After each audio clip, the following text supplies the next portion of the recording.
2002 کے حج میں سعید انور، انضمام الحق، مشتاق یہ میرے ساتھ تھے حج میں. تو ایک غیر مقلد نے بڑی میرے اوپر چڑھائی کر دی، بدتمیز، حد درجے کی بدتمیزی کی. میں ایک لفظ نہیں بولا، چپ. تو جب وہ چلا گیا تو سعید انور کہنے لگا، مولانا صاحب مجھے آج پتہ چل گیا ہے کہ صحیح کیا ہے اور غلط کیا ہے. آج مجھے پتہ چلا کہ جب وہ بدتمیزی کر رہا تھا میرا جی چاہ رہا تھا ایک چھکا میں اس کو مار دوں، لیکن پھر مجھے خیال آیا کہ آپ چپ بیٹھا میں کیوں غصے ہوں، میں بھی چپ کر کے تھوڑا تماشا ویندا رہا.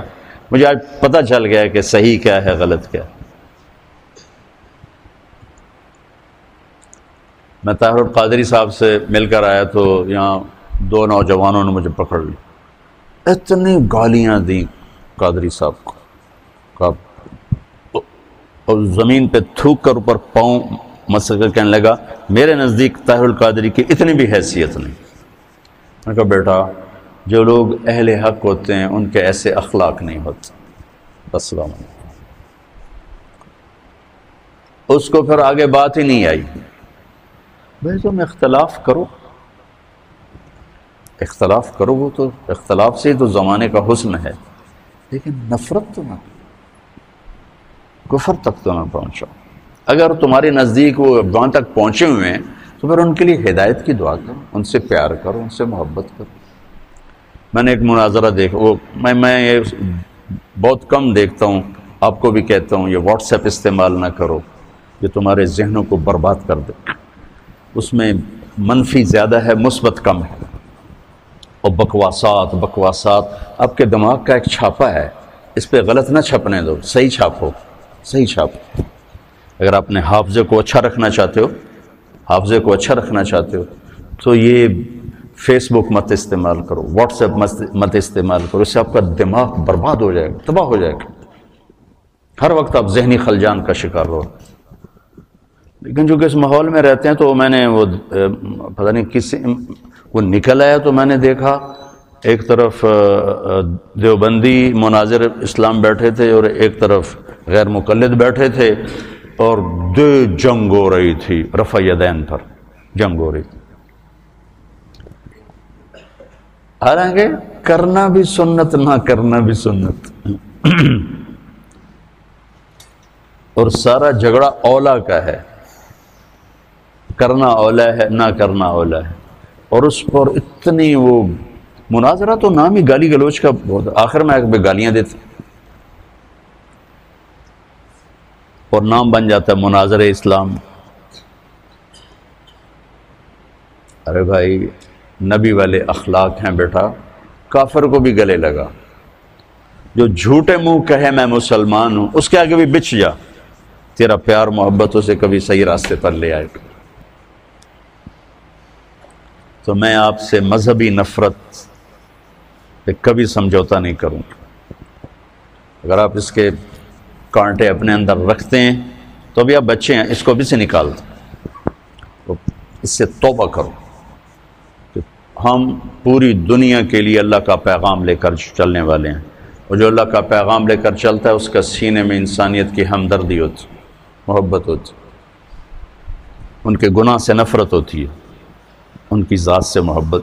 جبھی تو نبی روتا ہے، ورنہ کیوں روئے؟ کیوں روتے ہیں؟ روتے روتے کیوں؟ فلا تذهب نفسك علیہم حسرات کا کیا مطلب؟ تو دوسری بات یہ کہتا ہوں بچوں کہ اپنے سینے کو نفرت سے صاف کرو، مسلم بن کے رہو. علماء دیوبند نے جو تعبیر دین پیش کی ہم اس کو راجع سمجھتے ہیں اور اس کو اپنانے کی کوشش کرتے ہیں، لیکن ہم باقی سب کی تعظیم کرتے ہیں، اکرام کرتے ہیں، عزت دیتے ہیں، اللہ کی رحمت کو وسیع سمجھتے ہیں. اور اگر ہمارے نزدیک کوئی بالکل غلط ہے تو ہم اس کے لیے سینہ کشادہ کر کے اس سے محبت کرتے ہیں، اس کو پیار دیتے ہیں تاکہ اللہ کرے وہ صحیح راستے پر آ جائے.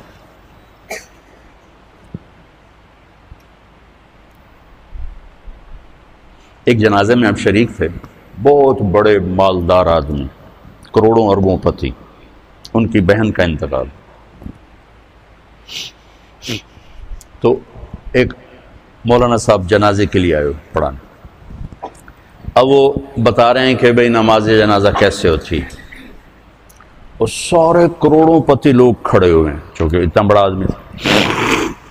نماز جنازہ میں 4 تکبیریں ہوتی ہیں، پہلی تکبیر کے بعد ثنا پڑھی جاتی ہے، دوسری تکبیر کے بعد درود شریف پڑھا جاتا ہے، تیسری تکبیر کے بعد دعا پڑھی جاتی، اور جن کم بختوں کو دعا نہیں آتی وہ توبہ کریں۔ دوبارہ سنو، چوتھی تکبیر کے بعد سلام پھیرتے ہیں، پہلی تکبیر کے بعد ثنا ہے، دوسری کے بعد درود ہے، تیسری کے بعد دعا ہے، اور جن بدبختوں کو دعا نہیں آتی وہ توبہ کرو، اور چوتھی کے بعد سلام۔ آگے سارے وہ کھڑے تھے جن کو دعا نہیں آتی،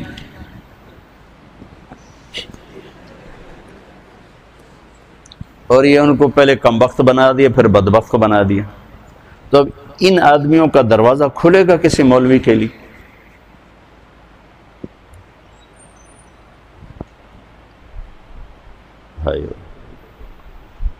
ایک دکاندار جتنے اخلاقی بنا لو، جو دیکھ کے مسکراتا ہے، جی چائے پیش کریے کہ ٹھنڈا پیش کریے، حالانکہ اس نے آپ ہی کی جیب سے وہ پیسے نکالنے ہیں۔ پروگرام سے او جا جلدی نال جا کے پیپسی لے کے آ، اور آپ اس سے متاثر ہو کر 100 کی چیز 200 میں خرید کے جاتے ہو، اور آپ لوگوں کو جنت پیش کر رہے ہو اور ساتھ ان کو لعنت بھی بھیج رہے ہو، تو آپ سے بڑا بے وقوف کون ہوگا؟ ایک دکاندار جتنے اخلاق تو سیکھو۔ یہی کچھ بریلوی ہمیں کافر کہہ کے مسجدوں سے نکال رہے ہیں، مسجدیں دھو رہے ہیں، گالیاں نکال رہے ہیں، تو آگے تمہارے خطیب بھی یہی کر رہے ہوں، تو تم نے حق و باطل میں کیا فرق رکھا ہے، صحیح اور خطا میں کیا فرق رکھا ہے؟ ادھر بھی گالی ادھر بھی گالی، سننے والا کیا کہے گا؟ دو میں ہک ہو جائیں۔ لہذا اپنے سینے کو نفرتوں سے دھو کے چلو، پاک کر کے چلو۔ وَلَيْسَ فِي قَلْبِكَ غِشٌّ لِأَحَدٍ فَافْعَلْ۔ اس پر آپ اور اللہ کے نبی جنت میں ایسے ہو جاؤ، اکٹھے ہو جاؤ۔ تو یہ 2 باتیں ہیں، آپس میں بھی نفرت نہ کرو۔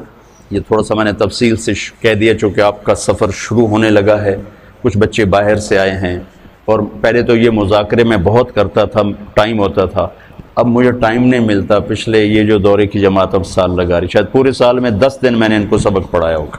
پڑھانا تو میں کوئی نہیں ہوں، میں تو ایسی باتیں ہی کرتا ہوں، پڑھانا تو شیخ رمضی کا کام ہے، شیخ زبیر کا کام، یہ پرانے استاد ہیں، یہ پڑھانے والے ہیں، میرے جیسے تو خالی باتوں نہیں لوگ۔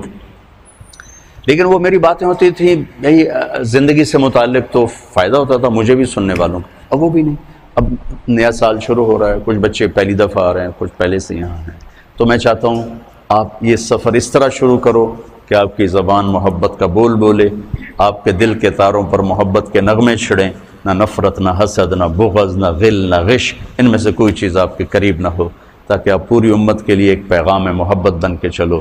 اس کی سارے بچے نیت کرتے ہو نا؟ ہاں، سارے اس کی نیت کر کے چلو۔ جس کو آپ غلط سمجھتے ہو سمجھو، آپ کے پاس دلائل ہیں، سمجھو، لیکن اس کا مطلب نفرت تو نہیں، سب نفرت نہیں۔ میں 3 چلے لگا رہا تھا، 3 چلے، تو ایک گاؤں میں ہم گئے تو ایک مولانا صاحب نے اتنی گالیاں نکالی، ماں بہن کی گالیاں، ماں بہن کی گالی، کھڑے ہو کر مسجد میں، اور بستر اٹھا کے ہمارے باہر پھینک دیا اور گاؤں اکٹھا کر لیا۔ تو اب میں چونکہ نیا کالج سے آیا تھا، اب میرا دماغ خود فیصلہ کر رہا ہے کہ یہ مولانا صاحب یہ کہہ رہے ہیں کہ ہم عاشق رسول ہیں، اور یہ ماں بہن کی گالیاں نکالتا جا رہا ہے۔ ماں بہن کی گالی نکالنا تو انسانیت کے ماتھے پر داغ ہے، چیزیں کہ علم اور قرآن اور حدیث اور عشق رسول، اور یہ جن کو گالیاں نکال رہے ہیں ان کو کہہ رہے ہیں گستاخ رسول ہیں، یہ بولتے نہیں اور دعائیں دے رہے ہیں، دعائیں دے رہے ہیں۔ ہمارا امیر کہہ رہا تھا بھائی دعا کرو، بھائی اللہ ان کے دل بدل دے، دعا کرو۔ تو مجھے کسی دلیل کو سمجھنے کی ضرورت نہیں پڑی، حالانکہ میں بالکل نیا تھا، میرا رائمنڈ سے پہلا سفر تھا، پہلا۔ تو اس واقعے نے میرے اندر ترجیحات خود قائم کر دیں کہ یہ گالیاں دینے والا غلط آدمی، یہ صحیح نہیں ہو سکتا، اور یہ جو صبر کر رہے ہیں یہ صحیح آدمی۔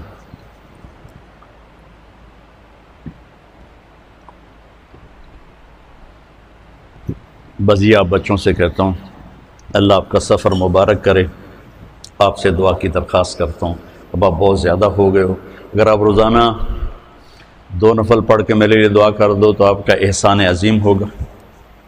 وہ میلسی میں نا ہم کہتے ہیں نا یہ بہت شکریہ، بہت مہربانی، تو میلسی میں کہا جاتا ہے عظیم شکریہ، عظیم شکریہ۔ تو آپ کا یہ عظیم شکریہ ہوگا اگر آپ میرے لیے 2 نفل پڑھ کے دعا کر دو، میری استقامت کی، میری ہدایت کی، اور نہیں پڑھ سکتے تو کم از دعا کے لیے ہاتھ اٹھا دو، تو آپ کا وہ بھی پھر عظیم شکریہ ہے کہ میں جس اس گھاٹی سے گزر رہا ہوں یہ بہت خوفناک ہے، شہرت اور واہ اور زندہ باد، یہ جتنا آدمی کو راستے سے ہٹانے والی چیز اتنی اور کوئی چیز نہیں۔ اب عمر کے آخری حصے پر پہنچ چکے ہیں، تو میں بھی اللہ سے رو رو کے مانگتا ہوں کہ یا اللہ اجعل خیر عمری آخرہ وخیر عملی خواتیمہ وخیر ایام یوم القاک فیہ۔ وہ بدو والی دعا میں روز مانگتا ہوں، دن میں پتہ نہیں کتنی دفعہ مانگتا ہوں، آپ سے بھی کہتا ہوں یہ دعا میرے لیے مانگو۔ اللہ، یہ ایک بہت بڑی نعمت ہے، کسی کی شہرت اچھے نام سے، کسی کی محبت لوگوں کے دلوں میں، اسی سے تو آگے سودا بکتا ہے، وہ لوگ بات سنتے ہیں عمل کرتے ہیں، تو لیکن اس میں جو مبتلا بہی ہے اس کی جان سولی پہ لٹک جاتی ہے کہ اللہ ہر وقت سامنے رہے، مفاد بیچ میں نہ آ جائیں، اغراض نہ آ جائیں، شہوتیں نہ آ جائیں، ہوس نہ آ جائے، پتہ نہیں کیا کچھ ایسے منہ کھولا ہوا ہے بلاؤں نے، اور بڑے بڑے اژدہا نما بلائیں ہیں جنہیں منہ کھولا ہوا نگلنے کے لیے، اور کلی جان ہے تے لمبا پینڈا ہے، نہ جتی ہے نہ سر تے کپڑا ہے۔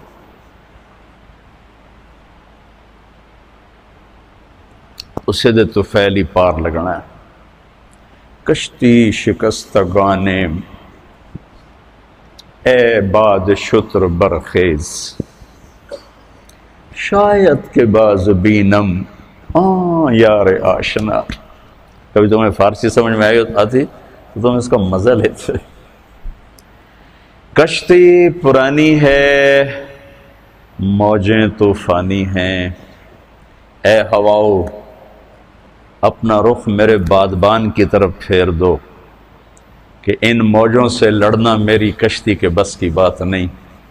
شاید www.darsequran.com تمہارے جھونکے مجھے یار تک پہنچا دیں اور مجھے اپنے محبوب تک پہنچا دیں، کشتی میں جان کوئی نہیں ہے، کشتی شکستگانے پرانی بیڑی تے بیٹھایا، اے باد شتر برخیز،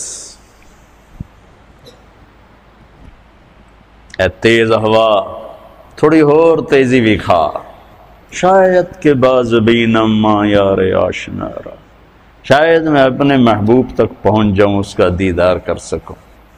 تو میرے بچوں، آپ کو دیکھنے میں لگتا ہوگا کیا موج ہے، کیا ہلا گلا ہے، لیکن اللہ کی، میں اس کو نعمت کہتا ہوں، وہ ہے نعمت، اور اس کے زوال سے کانپتا ہوں، لیکن میرا اندر ہر وقت ایسے کانپ رہا ہوتا کہ اللہ میں کوئی قدم نہ پھسل جائے، کوئی رائے نہ پھسل جائے، کوئی ذہن نہ بھٹک جائے، کوئی قدم نہ بہک جائے، یا اللہ بس تو پار لگا دے، یا اللہ تو پار لگا دے، یا اللہ تو پار لگا دے۔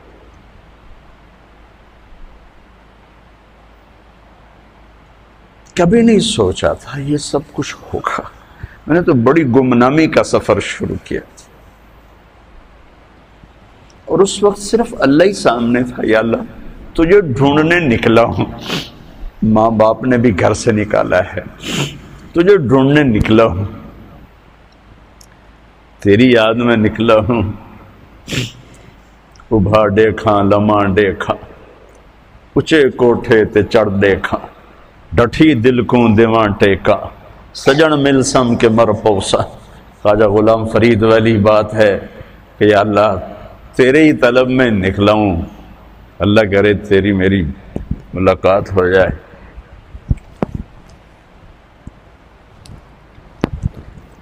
لیکن اب بیچ میں یہ سب کچھ تھا، مجھے کیا خبر تھی؟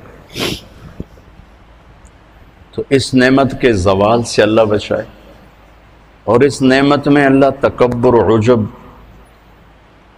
ہوس پرستی، جاہ پرستی، مال پرستی سے اللہ بچائے۔ سب سے پہلے کس کو جہنم میں ڈالا جائے پتہ ہے؟ بولو، سب سے پہلے جہنم کی آگ کس سے جلائی جائے؟ اول من تسعر بهم نار جہنم، علامہ صاحب ہوں گے، مولانا صاحب ہوں گے، خطیب صاحب ہوں گے، شیخ الحدیث صاحب، مبلغ اعظم، خطیب اعظم۔ کافر سے نہیں جہنم کی آگ بھڑکائی جائے گی، زانی شرابی طوائف سے جہنم کی آگ نہیں بھڑکے گی۔ جہنم کی آگ کا پہلا ایندھن وہ عالم ہوگا جس نے اپنا علم بیچ دیا، چند ٹکوں کے پیچھے جو بک گئے، سب سے پہلے اس کو جہنم میں ڈال کے آگ کو بھڑکایا جائے۔ پھر اس کے پیچھے شہید جس نے اپنی شجاعت کو بیچا، اس کے پیچھے سخی جس نے اپنی سخاوت کو بیچا۔ تو آپ سب بچوں سے ہاتھ جوڑ کے کہتا ہوں، آپ میری اولاد ہو، میرے بچے ہو، سب میرے لیے یوسف ہو، تم عاصم ہو، علی ہو، میری مدد کرو، اللہ مجھے اس گھاٹی سے پار گزارے عافیت سلامتی کے ساتھ۔ فَمِنْهُمْ مَنْ قَضَى نَحْبَهُ وَمِنْهُمْ مَنْ يَنْتَظِرُ وَمَا بَدَّلُوا تَبْدِيلًا، وَمَا بَدَّلُوا تَبْدِيلًا اللہ تعالیٰ نصیب فرما دے۔ موج ہی موج۔